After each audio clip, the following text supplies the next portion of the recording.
നിർത്തി ഇനിയില്ലാന്ന് തീരുമാനിച്ചു.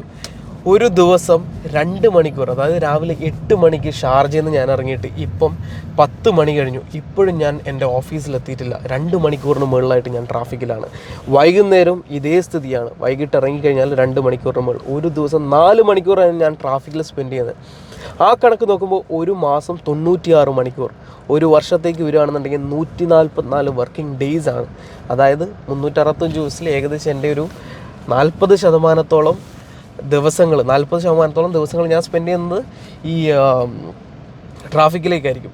അതുകൊണ്ട് ഞാൻ എടുത്തൊരു തീരുമാനം എന്താണെന്ന് വെച്ച് കഴിഞ്ഞാൽ, ഈവൻ ശരിയാണ് നമുക്ക് ലിവിങ് എക്സ്പെൻസ് കുറവാണ് ഷാർജയിൽ, പല രീതിയിൽ ഫൈനാൻസ് കുറഞ്ഞു കിട്ടുന്നുണ്ടെങ്കിൽ പോലും അതെനിക്ക് തോന്നുന്ന ഒരു ബുദ്ധിപരമായ ചിന്തയായിരിക്കില്ല, ബുദ്ധിപരമായിട്ടുള്ള തീരുമാനമായിരിക്കില്ല ഇനിയും അവിടെ കണ്ടിന്യൂ ചെയ്യുന്നുള്ളത്. ഞാനിപ്പോൾ കഴിഞ്ഞ ഒരു 2 മാസമായിട്ടാണ് ഷാർജയിൽ നിന്ന് ട്രാവൽ ചെയ്തുകൊണ്ടിരിക്കുന്നത്. കട്ടായി എടുത്തൊരു തീരുമാനം ഷിഫ്റ്റ് ദുബായ് ആണ്. ഓഫീസിൻ്റെ അവിടെ നിന്ന് ഒരു അരമണിക്കൂർ ഡിസ്റ്റൻസുള്ള ഏത് സ്ഥലത്തേക്ക് ലൊക്കേറ്റ് ചെയ്ത് കഴിഞ്ഞാൽ പോലും എനിക്ക് ഈ 144 ദിവസം എന്ന് പറയുന്ന സാധനം എനിക്ക് നേരെ എൻ്റെ ബിസിനസ്സിലേക്ക് ഇൻവെസ്റ്റ് ചെയ്യാനായിട്ട് പറ്റും, എനിക്ക് എൻ്റെ പേഴ്സണൽ ഗ്രോത്തിലേക്ക് ഇൻവെസ്റ്റ് ചെയ്യാനായിട്ട് പറ്റും.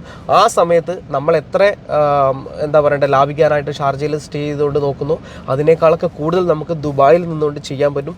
ഈവൻ നമ്മുടെ പേഴ്സണൽ ഫാമിലി ലൈഫ് പോലും നമുക്ക് കിട്ടുന്നതാണ്.